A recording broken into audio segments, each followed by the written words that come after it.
இன்னைக்கு எபிசோட்ல அம்மாவோட பேச்சு முத்து மனச காயப்படுத்தினாலும், மீனா கொடுத்த தைரியத்துல புது பிசினஸ் ஆர்டரை பிடிக்க களத்துல குதிச்சாங்க.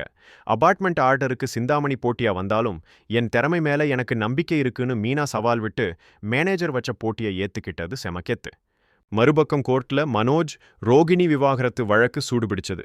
தனக்கு வக்கீல் இல்லாமலே வாதாடிய ரோகிணி, பொய் சொல்றவங்களுக்குத்தான் வக்கீல் வேணும், எனக்கு மனசாட்சி போதும்னு டயலாக் பேசி நீதிபதியையே ஒரு நிமிஷம் யோசிக்க வச்சாங்க.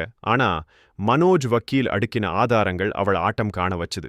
மனோஜ் வக்கீல் ரோகிணியோட முதல் கல்யாண பத்திரிகை, மகன் கிரிஷோட சர்டிபிகேட், பேர் மாற்றம்னு எல்லாத்தையும் சும்மா நச்சுன்னு எடுத்து வச்சாரு. இதுக்கு சாட்சியா கூண்டுல ஏறின மீனா, உண்மைய சொன்னா தற்கொலை பண்ணிப்பேன்னு ரோகிணி மிரட்டினதால தான் அமைதியா இருந்தேன்னு சொன்னப்ப கோர்ட்டே அதிர்ந்துச்சு.